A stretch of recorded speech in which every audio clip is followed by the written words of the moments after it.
Welcome to Faithful Life, the channel that digs into the giants of the faith, unearthing sound doctrine from the past to the present, and bringing the depth of Reformed theology right to your screen. Okay, so pag-usapan natin ngayon ang isang aklat na medyo mabigat. The Sovereignty of God ni A.W. Pink. Isang aklat na talagang humahamon sa maraming modernong ideya tungkol sa Diyos. Oh, at dahil napakalalim nito, hahatiin natin sa dalawang bahagi ang ating pagtatalakay. Ito ang unang bahagi. Ang gagawin natin, kumbaga, ay itatayo natin step by step yung buong argumento ni Pink para sa ganap na soberano niya ng Diyos. Exactly. Para maintindihan mo yung kabuuan, kailangan nating magsimula sa pundasyon. At para kay Pink, ang pundasyon ng lahat ay yung tanong na, sino ba talaga ang Diyos? Sige, simulan natin dyan. Ano ba ang ibig sabihin ni Pink kapag sinabi niyang soberanya ng Diyos? Alam mo, sobrang simple at direct ng sagot niya. Ang soberanya ng Diyos ay, bale, ang pagka-Diyos ng Diyos. Okay. So hindi lang siya isang katangian. Hindi lang, ito ang mismong essence niya. Ibig sabihin, siya ang kataas-taasan. Ang hari, ginagawa niya ang gusto niya at walang sino man, walang tao, walang anghel, ang pwedeng kumestyon sa kanya at magsabi, "Teka, anong ginagawa mo?" Yan yung diwa ng Daniel 4.35. Right. So hindi lang ito tungkol sa kapangyarihan kundi sa karapatan niya bilang Diyos. Mismo. At dyan agad yung yung unang hamon niya sa atin. Ikinumpara niya agad yung Diyos ng Biblia sa Diyos na sikat na yon. Anong itsura ng Diyos na yon? Sabi niya, yung Diyos na karaniwang ipinipinta ngayon ay parang isang kaawa-awang nilalang. Sinusubuan daw niyang iligtas ang lahat, pero bigo siya, kasi mas matigas ang ulo ng tao. Yung Diyos na laging frustrated. Oo, sabi ni Pink, kung yan ang Diyos mo, hindi yan ang Diyos ng Biblia. Kasi kung yung kalooban ng tao o ni Satanas ang laging nananaig, edi mas makapangyarihan pa sila sa Diyos mo. At dinugtungan pa niya na yung pagtanggi sa ganap na soberanya sa huli, hahantong sa ateismo. Wow, that's a strong claim. Pero alam mo, ang nakakagulat sa akin sa aklat na to, ine-expect ko kasi na kapangyarihan lang ang pag-uusapan, pero iginiit ni Pink na pati ang awa at pag-ibig ng Diyos ay sovereign. Mas mahirap atang i-grasp yun. Magandang punto yan. Kasi madaling tanggapin na yung kapangyarihan niya, absolute. Pero ipinakita niya na totoo to sa lahat ng katangian niya. Halimbawa, sa power.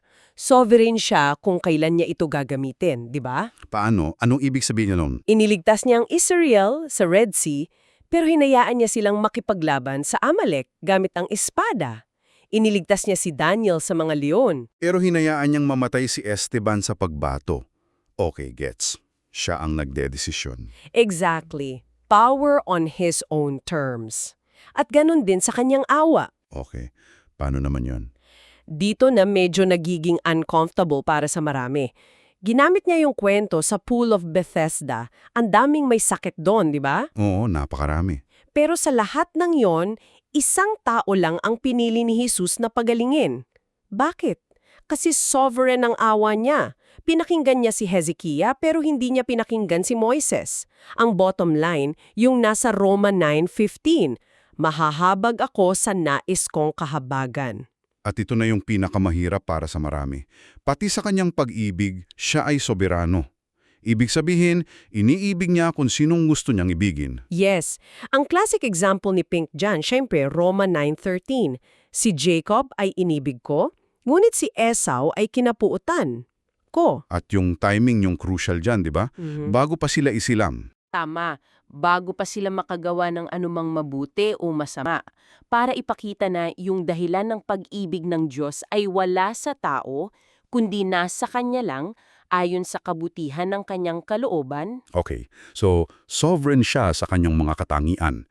Tapos para patunayan pa yan, dinala tayo ni Pink sa pinakasimula, bago pa ang Genesis. Oo, bago pa ang lahat. Nag-iisa ang Diyos. At doon pa lang, sabi ni Pink, sovereign na siya. Nasa kanya kung lilihaba siya o hindi. Walang pumilit sa kanya. Walang pumilit. At nang magpasya siyang lumikha, nasa kanya kung ano, kailan at paano. At yung ebidensya niyan, sabi niya, nasa paligid lang natin, sa pagkakaiba-iba ng lahat ng bagay. Dito yung argumento niya tungkol sa diversity sa nature, no? Oo, at napakatalino nito. Sabi niya, tingnan mo ang kalawakan. Iba ang ningning ng araw, iba sa buwan, iba sa mga bituin. Hindi sila pantay-pantay. Tama. Sa mundo, bakit may karagatan at may desierto? Bakit may leyon na malakas at tupa na mahina? Bakit may tinik ang rosas? We accept that, di ba? Walang magrereklamo. Okay, so ang challenge niya sa atin ay kung tanggap mo yung sovereign choice ng Diyos sa leon at tupa, bakit ang hirap tanggapin pagdating sa mga tao? Mismo. Bakit yung isa may 5 talento, yung isa lang? Bakit yung isa malusog, yung isa sakitin? Sabi ni Pink, ang sagot, dahil ang Diyos ang gumagawa ng pagkakaiba. Pati nga sa mga anghel, di ba? Yes. May hierarchy. Oo, may arkanghel, serafin. Malinaw na sa buong nilikha, may sovereign distinctions. Okay, so nilikha niya ang lahat with sovereign choice. Pero hindi lang niya ito ginawa at iniwan. Dito napapasok yung konsepto ng administration o providence. Kung batas ng kalikasan lang yan, anong garantiya mo na hindi tayo tatamaan ng asteroid bukas? Wala. Ang kumpiyansa natin ay nasa Diyos na kumokontrol sa mga batas na yun at hinati niya yung pamamahala niya sa 4 na aspeto. Okay, unahin natin yung mga bagay na walang buhay. Ang punto niya rito, kahit yung mga bagay na walang sariling kalooban, sumusunod sa utos niya. Magkaroon ng liwanag, nagkaroon. Sa utos niya, huminto ang araw para kay Josue. At yung paborito niyang example, yung mga salot sa Ehipto. Yung kadiliman at granizo. Oo, tumama lang yun sa mga Ehipsyo, pero sa Goshen, kung nasaan ang Israel, hindi. Paano nangyayari yon? Isang sovereign God ang naglagay ng boundary. Okay, madali pa yan tanggapin. Paano naman sa mga hayop? Ganun din, yung mga hayok na pumasok sa arka ni Noe, di ba? Hindi sila huliin ni Noe. Sila ay pinapunta ng Diyos. Oo nga, no? Yung mga panlakas sa Ehipto, yung mga uwak kay Elias, at syempre yung mga leon na hindi ginalaw si Daniel. Lahat sila instrumento sa kamay ng Diyos. Sige, dito na tayo sa pinaka-interesting at siguro pinakamahirap para sa marami. Ang soberanya ng Diyos sa mga tao, sa ating tinatawag na free will. Ito talaga yung crucial. At prangka si Pink dito. Ang paniwala raw na ang tao ay isang free agent na malaya sa Diyos ay kasinungalingan. Ginamit niya yung Kawikaan 16:9. Ang puso ng tao ay kumakata ng kanyang lakad. Ngunit ang Panginoon ang nagtutuwid ng kanyang mga hakbang. Plinano mo ang araw mo, pero ang Diyos pa rin ang may final say. Ang classic example niya, syempre yung mga kapatid ni Jose. Naibenta siya dahil sa inggit. Yun yung plano nila. Yun ang masamang plano nila. Pero anong sabi ni Jose sa huli?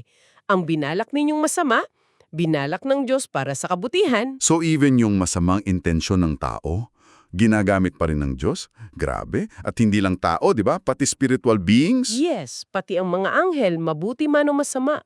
At ang pinunto ni Pink, kahit si Satanas, kailangan humingi ng permiso bago subukin si Job o si Pedro. Wow. So talagang walang nakakatakas, kaya pala ang conclusion ni Pink is sobrang sweeping. Sobrang sweeping. Mula sa pag-ikot ng planeta hanggang sa pagbagsak ng buhok mo, walang nangyayari na labas sa kanyang walang hanggang layunin. Okay. Matapos nating itayo yung pundasyon sa creation at providence, dinala na tayo ni Pink sa pinaka-controversial na application nito, kaligtasan. Dito na talaga yung bigat. Pangang kaligtasan ay mula sa Panginoon, bakit hindi lahat naliligtas? Dahil ba tumanggi sila? Sabi ni Pink, yan yung pananaw mula sa tao. Pero tingnan natin mula sa pananaw ng Diyos. At ang argumento niya mula sa pananaw ng Diyos ay ito. Ang pananampalataya mismo ay isang regalo. Hindi ang galing sa'yo. Okay. At ang Diyos, bilang soberano, ang pumipili kung kanino niya ibibigay ang regalong yon. Dito na niya ipapasok yung mga talata tulad ng Gawa 13.48 na sumampalataya ang lahat ng mga itinalaga sa buhay na walang hanggan.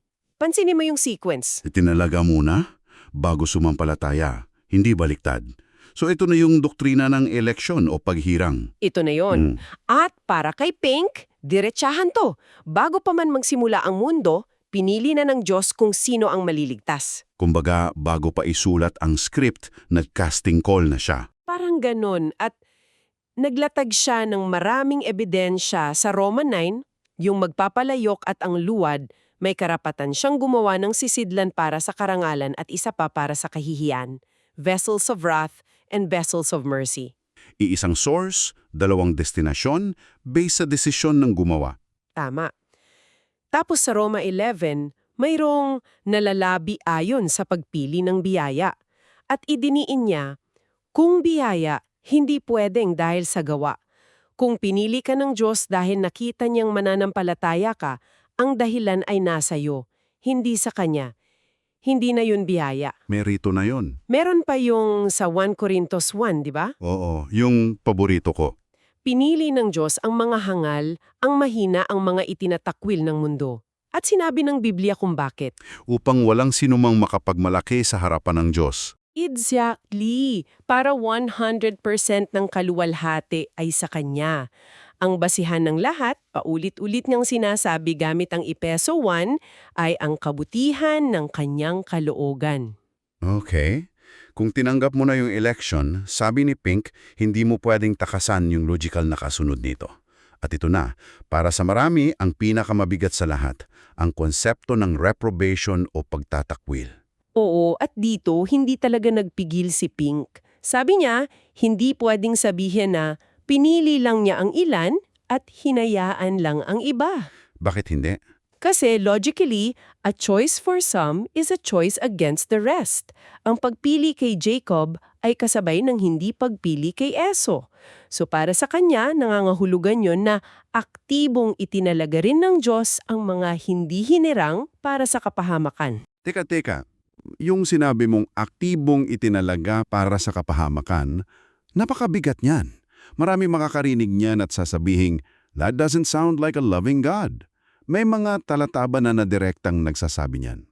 Meron. At ina-acknowledge ni Pink na ito ang doktrinang kinapuputan ng natural na tao. Pero sabi niya, kailangan nating sundin ng kasulatan. Una, yung logic. Kung alam na ng Diyos bago pa nalikhain si Judas na ipagkakalulo nito si Kristo, pero nilikha pa rin niya si Judas. Kung gayon, nilikha niya si Judas para sa kahihinatnan na yon. Okay, yan yung logical argument. Tapos yung historical. Sa loob ng libu-libong taon, halos Israel lang ang may salita ng Diyos. Yung ibang bansa, hinayaan niyang lumakad sa kanilang sariling mga daan. Sovereign choice. Pero meron ba siyang ginamit na mas direkta? Mas direkta, yung hindi na kailangan ng inference? Meron. At ito yung pinaka-shocking na example niya. Galing sa Joshua 11, tungkol sa mga Kanaanita. Anong sabi dun? Sabi doon, sapagkat mula sa Panginoon ang pagpapatigas ng kanilang mga puso upang sila'y lumabas laban sa Israel sa pakikipagdigma, upang kanyang malipol silang lubos at upang sila'y huwag magtamo ng habag. Wow! Sandali, let's just sit with that. Ang linaw ng pagkakasabi, ang Diyos mismo ang nagpatigas ng puso nila. Yes, para sa layunin na wasafin sila. Yan ang sinasabi ng talata. At para kay Pink, yan ang ultimate proof na ang soberanya ng Diyos ay hindi lang sa pagliligtas, kundi pati sa paghatol. It's a tough teaching. Isang napakatapang at solidong pundasyon ng inilatag natin ngayon mula sa aklat ni Pink. Ang ganap na pamamahala ng Diyos sa lahat, sa paglikha, sa pangangasiwa, sa kaligtasan at maging sa pagtatakwil. Talagang sumasalong ito sa maraming turo ngayon. At bahal sa bigat nito, natural lang na bumaha ang mga tanong sa isip mo, mga tanong na napaka-importante. Tama. At yan mismo ang pag-uusapan natin sa susunod. Kasi malamang ang tanong mo ngayon ay, kung kontrolado ng Diyos ang lahat, ano na ang papel ng kalooban ng tao o human will? Paano nagtutugma ang kanyang kontrol at ang ating responsibilidad? At, in practical terms, bakit pa tayo mananalangin kung lahat ay itinakda na? Mga mabibigat na tanong. Yan ang mga susubukan nating sagutin sa ikalawang bahagi.